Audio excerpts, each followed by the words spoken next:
I knew something was off the moment our dashboards didn't light up at 7 o'clock sharp like they always had. That silence in the server room, it wasn't just digital, it was the kind of silence that wraps around your ribs and tightens. You don't hear it, you feel it, like pressure dropping before a storm. But let me back up. Derek Palmer, God bless the man, was the last person on earth who'd ever ask for attention. He was the kind of guy who could have single-handedly held the whole company up on his back for a decade and still apologize for using the last K-cup. For 16 years, he kept the skeleton of Argonic systems upright. Legacy databases, encrypted tunnels that even our CTO pretended to understand. Firewalls that had been customized so many times they practically had a personality. Derek didn't brag, he documented and maintained. And when the rest of us grumbled about outdated routers or system lag, he'd just nod, maybe mutter something about load balancing, and fix it while we were still complaining. He sat 4 cubicles down from me, in what we all jokingly called the data dungeon. No windows, just buzzing lights and half-dead plants. Every engineer who'd ever onboarded with us ended up there at some point, trailing behind Derek like a lost puppy until they gave up trying to understand and just accepted that he made the lights stay on. After all the temporary consolidations and non-essential role phase-outs, he was the last infrastructure architect standing. Not because he begged, because nobody else knew what the hell they were doing without him. Then came Randall, new director of operations, Silicon Valley transplant with a watch worth more than my first car and a vocabulary soaked in buzzwords. Synergize the vertical stack. Leverage cross-functional agility. God, if I heard him say disruption is growth one more time, I was going to throw a stapler. He introduced himself like a man stepping off a yacht, rolled through our floor on day one with his chest puffed and a grin that said he'd already mentally fired half of us. And then he saw Derek. It happened during our leadership sync, 2 weeks after Randall started. Derek, as always, had dialed in without video, probably sipping coffee in his hoodie with 3 monitors glowing around him. Randall clicked on a slide titled, Role Realignment, Efficiency and Value. That was corporate for, who can we underpay? He asked point blank. Why is this guy making more than my lead engineers? What does he even do? I watched the CTO flinch, but he said nothing. HR said nothing. Hell, even I said nothing, and I've been in ops for almost as long as Derek. I told myself it wasn't my fight. But Derek? He didn't say a damn word. Just clicked his mic off. That silence was louder than any outburst. By the next day, I noticed Derek updating internal documentation. Nothing dramatic, just changes to the custodial access chain. Quiet. Systematic, like a man winding down a machine no one realized was still spinning. If you're still listening and haven't already, hit that subscribe button and give this story a like. I know most folks just passively listen, but this really helps the team keep these stories coming, especially the ones nobody else tells. Anyway, by Friday, Derek's desk was even quieter than usual. I passed by to drop off a few security tags and noticed his calendar had been cleared out. Not busy, not just gone.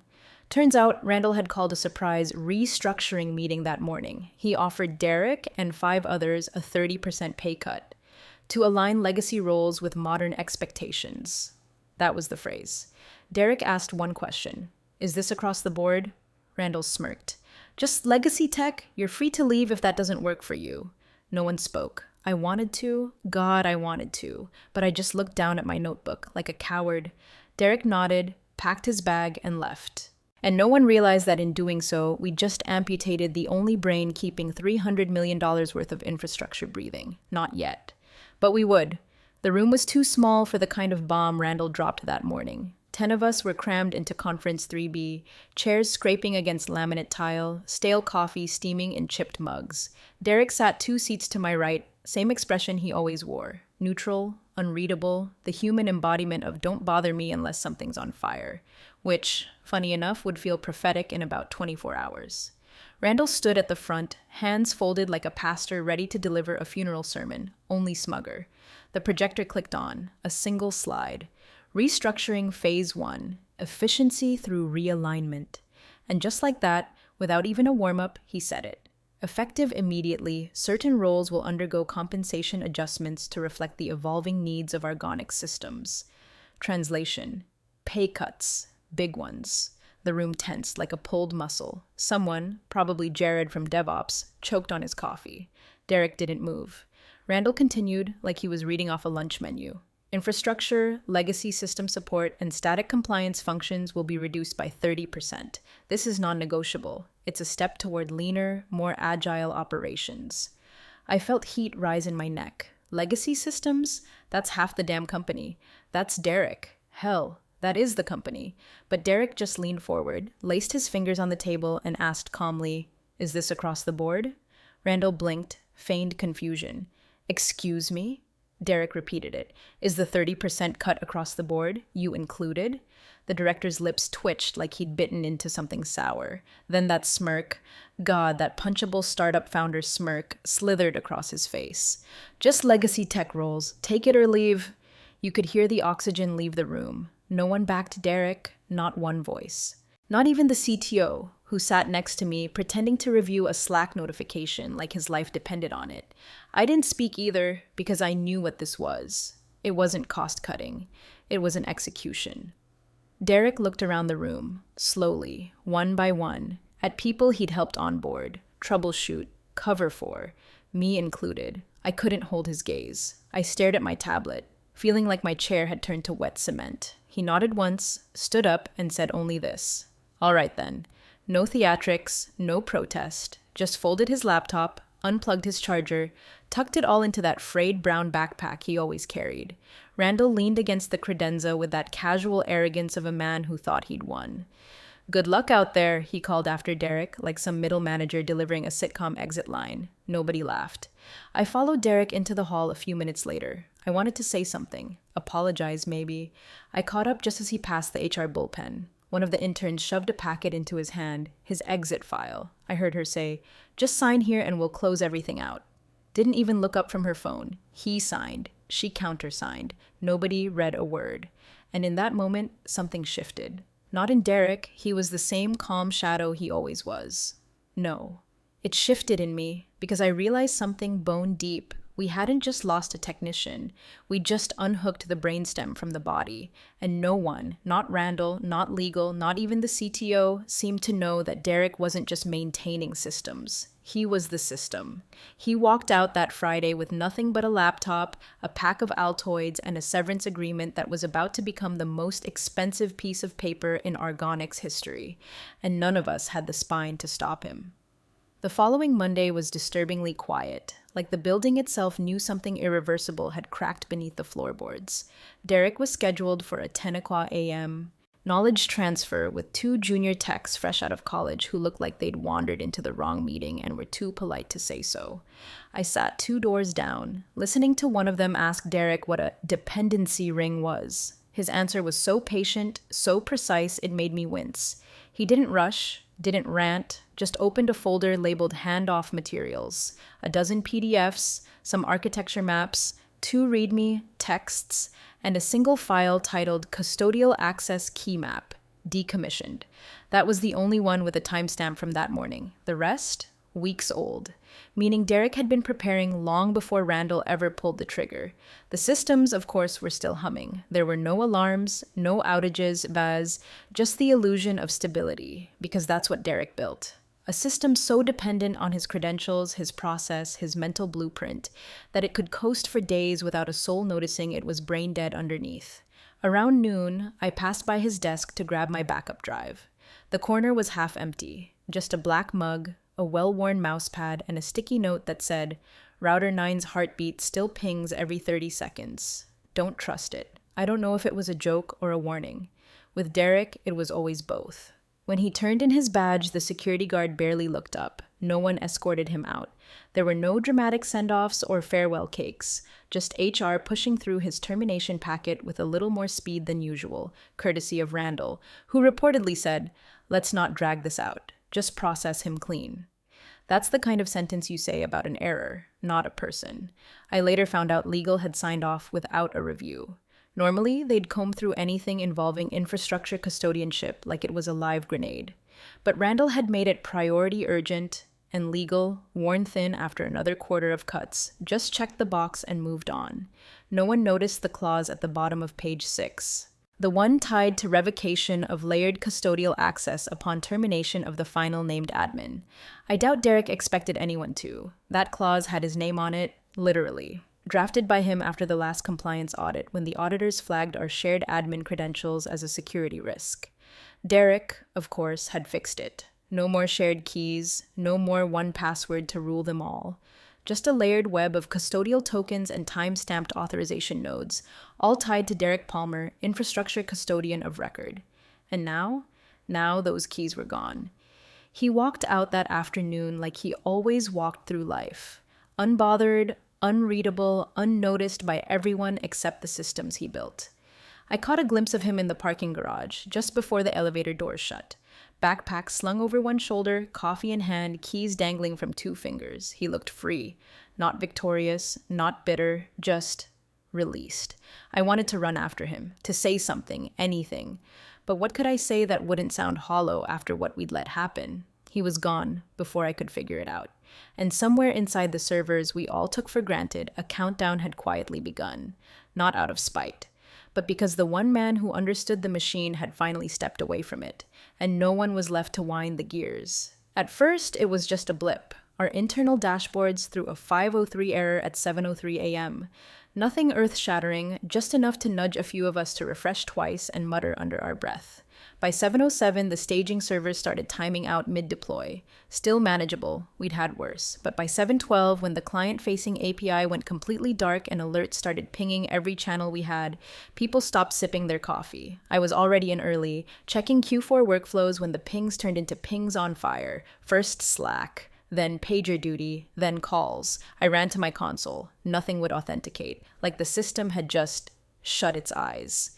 I tried cycling access through the internal backdoor Derek once rigged for test deploys. That failed too. Our automated escalation flow jammed on the first command.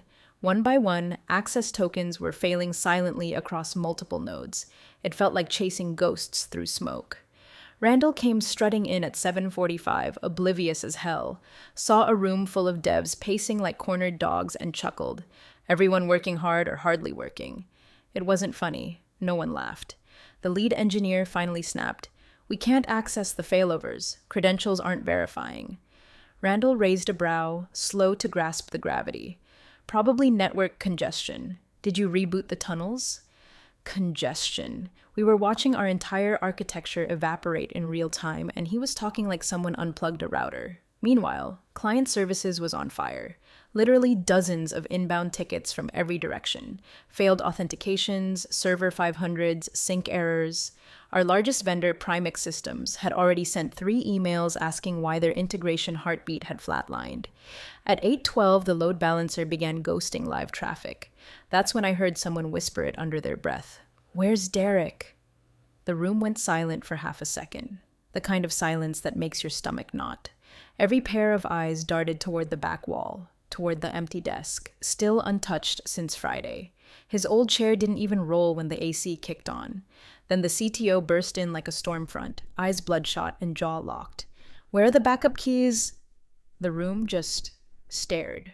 He didn't yell, didn't need to. The stillness said enough.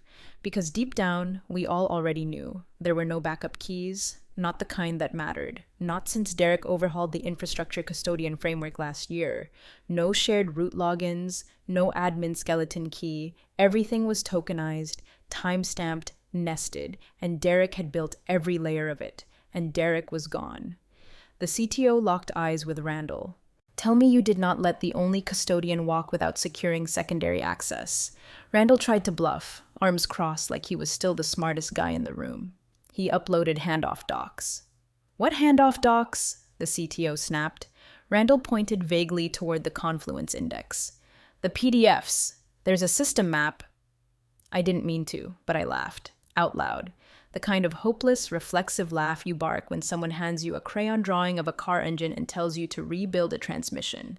Derek's handoff wasn't a map. It was a post-mortem. By 9 on Qua, legal was pulled into the war room, not because we needed clarity, because we needed a miracle. One of the paralegals opened Derek's termination file and started flipping through it with the urgency of someone realizing they'd signed something they didn't read. And while they flipped, I just sat there, staring at the dark screen in front of me, my hands cold.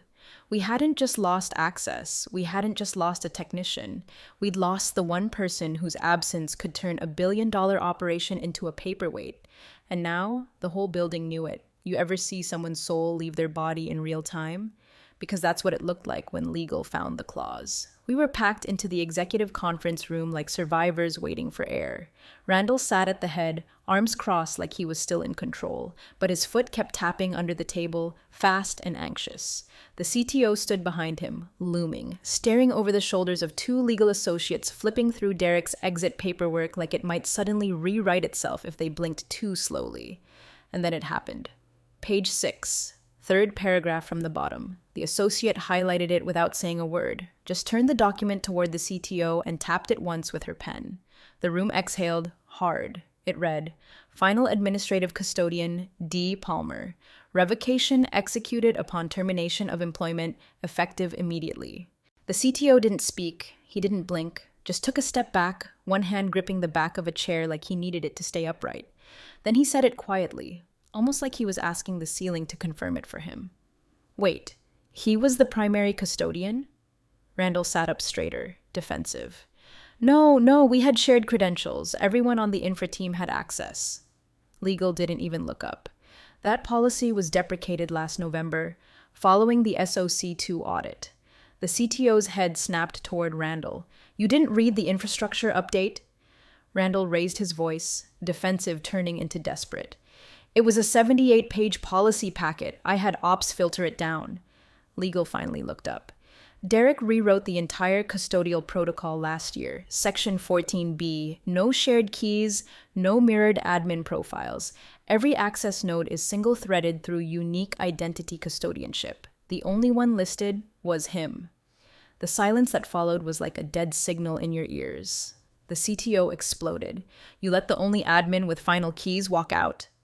Randall's mouth flapped, trying to form words that wouldn't damn him. He didn't say he was the only... He didn't have to say it, the CTO roared. It's in the policy. You signed the damn termination file without a redundancy plan. I sat frozen, pulse in my throat. Everyone else looked equally stunned. It was the kind of shock that doesn't come all at once. It rolls over you in waves, each one colder than the last. Because it wasn't just about Derek being gone, it was the fact that we had no way back in. The infrastructure wasn't down, it was sealed. All authorization points invalidated by the revocation clause.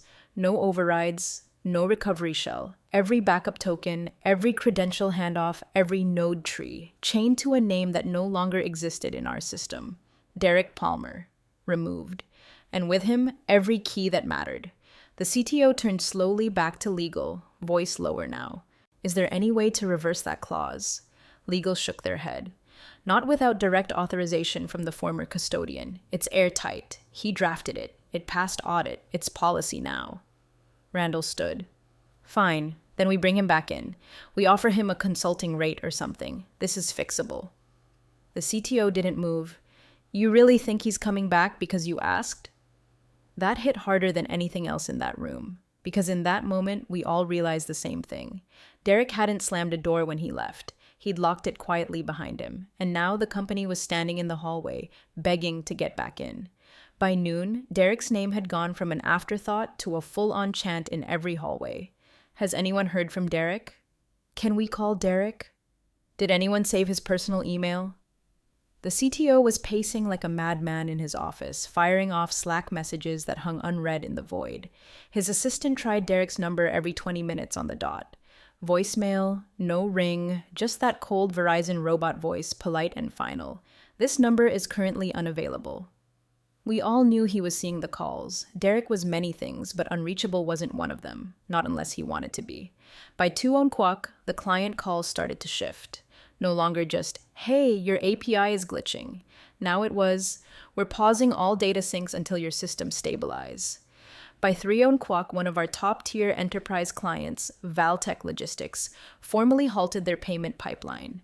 That was over $600K of monthly cash flow, iced in a single email.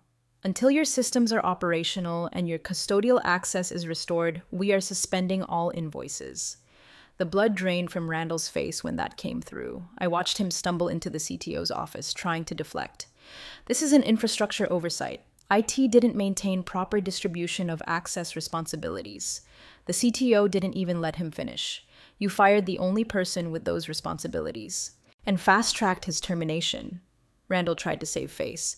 We had handoff docs. I couldn't take it anymore. I stood up from my desk, walked straight to the war room, and dropped a printed memo onto the table. You mean these? I asked, flat. It was a copy of the internal alert Derek sent a year ago. Subject line, proposed custodial redundancy model. In it, he laid out, in clear, measured language, the exact risk we were now drowning in.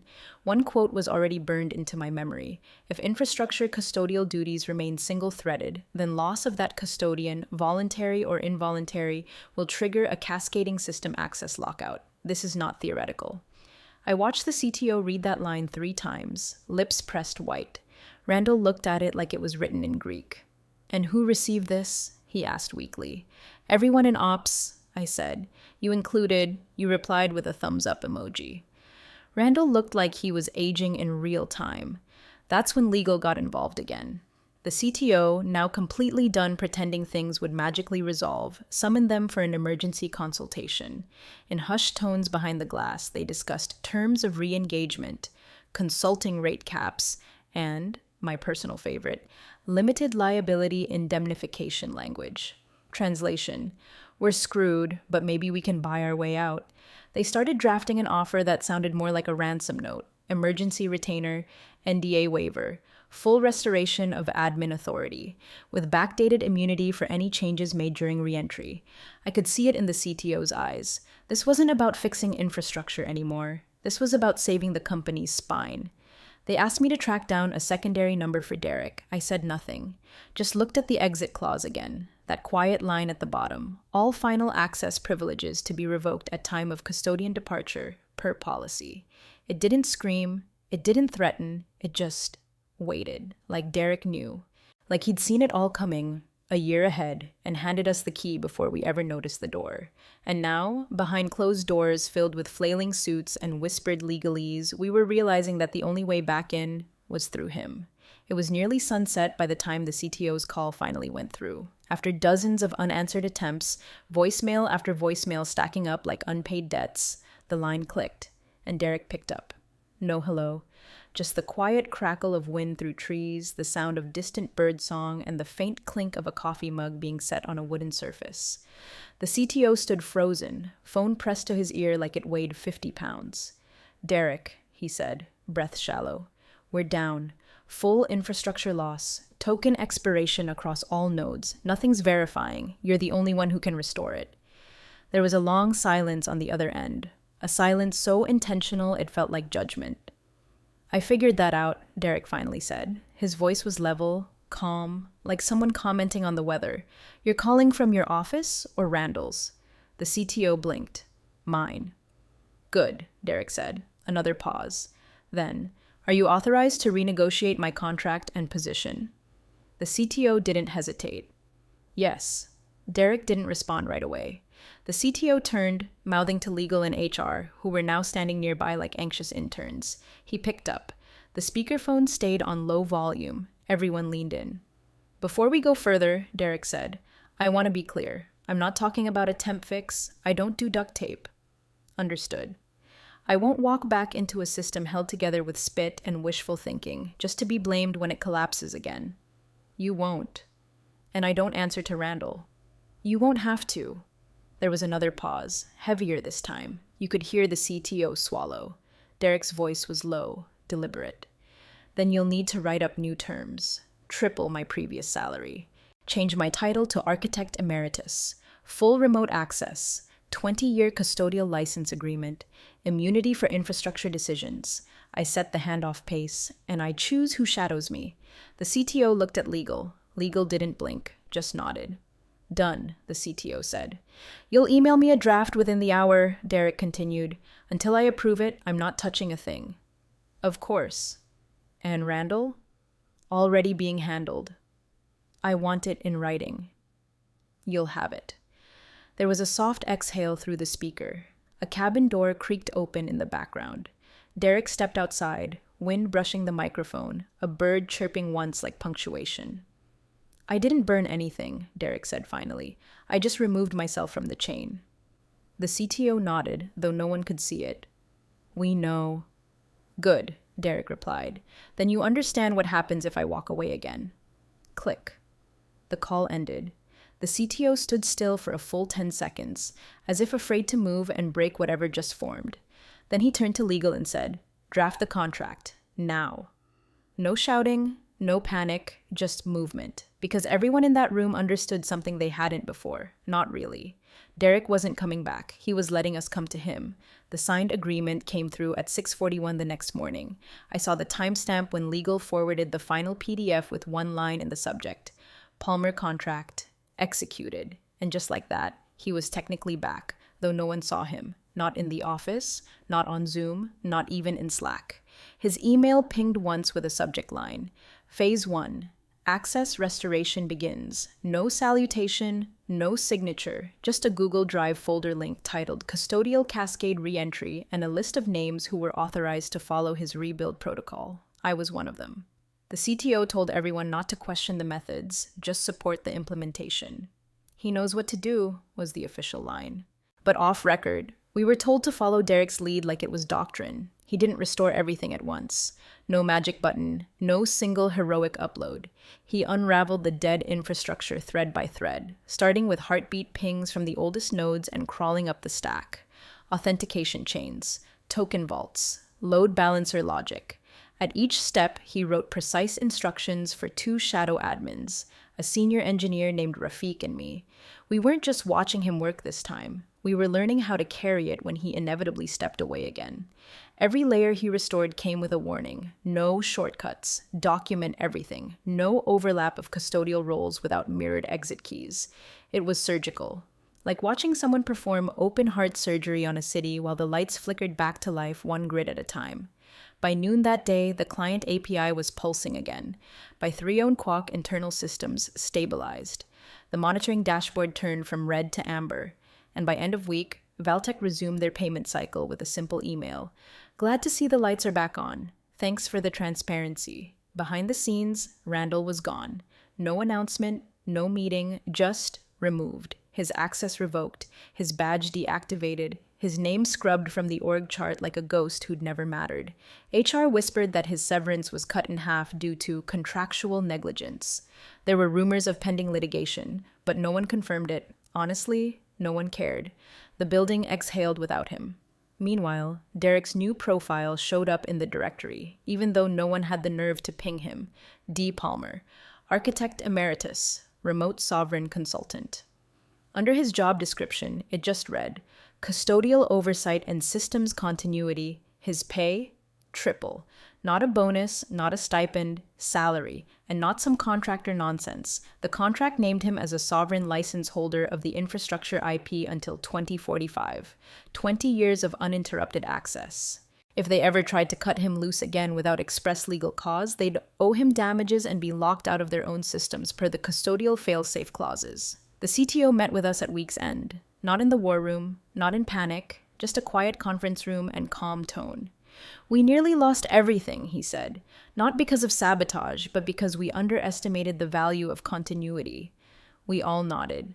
Because Derek hadn't taken revenge. He'd just removed himself and waited for the system to reflect the vacuum he left behind. Now he was back, not as a worker, not as a technician, as the foundation. And this time, he wasn't alone in the architecture. He made sure of it. Trained us with precision, left breadcrumbs for the next disaster. Built not just for himself, but to outlive himself. And in doing so, he gave the company exactly what it had forgotten it needed, a custodian, not of systems, of consequences.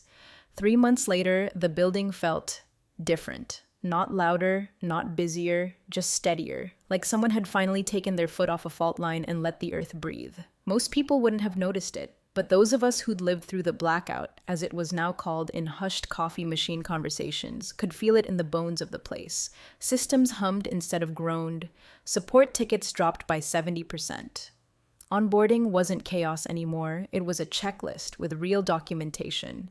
The auditors came through mid-quarter, clipboard-wielding vultures from a firm that had flagged us in the past for unquantified infrastructure dependencies. But this time, They left nodding. Not a single red flag. Their report read like a love letter to redundancy and fail-safes. Infrastructure architecture at Argonix now demonstrates high resilience, single-point failover protocols, and defined custodial role chains with legal oversight. I helped walk them through the documentation Derek built. At the end of the tour, the lead auditor stopped in front of the server room and pointed at the plaque mounted on the inside wall. White acrylic, no corporate logo, just one line. Custodial chain anchor, D. Palmer, 2007 to 2025, ongoing via sovereign license. He asked, "Is that the guy who saved you?" I looked at it and said, "He didn't save us, he built us, then let us fall apart to prove we didn't deserve it unless we learned." That seemed to sit with him. As for Randall, he disappeared from the industry. Last I heard, he tried to pitch a startup accelerator on lean operations through role agility. Investors Googled him. It didn't go well. The new director of ops, her name's Elise. Soft-spoken. Former DevSecOps lead from a defense contractor. She shadows Derek on a standing 1-hour call every Thursday morning. Sometimes she just listens. Sometimes he walks her through his old decision logs, the kind he used to keep in his own personal Git repo, back when no one even asked for them. She says it's like watching a vault open one drawer at a time. Derek never came back in person. I doubt he ever will. His Slack avatar is a grayscale image of a circuit board shaped like a tree. His status message reads, "Access is not authority, custodianship is earned." He chimes in rarely, wants to clarify a handoff procedure, wants to decline an invitation to a holiday party, and once, just once, during a late-night deploy when a junior engineer nearly bricked a container registry and panicked in the company-wide channel. Derek's reply, "Check line 43 of the rollback script. You're missing a trailing slash." That was it. Problem solved in 60 seconds, but the weight of that message lingered longer than the fix. Because it reminded all of us, Derek's not watching because he has to. He's watching because he chooses to. And if the day ever comes when he stops, well, that's a day nobody in this building wants to see. I've only spoken to him once since the reinstatement. I thanked him for staying, for helping, for not letting us drown. He just laughed, quiet, dry, the way he always did. "They thought I was optional," he said, "until they needed a signature only I could give." And he hung up.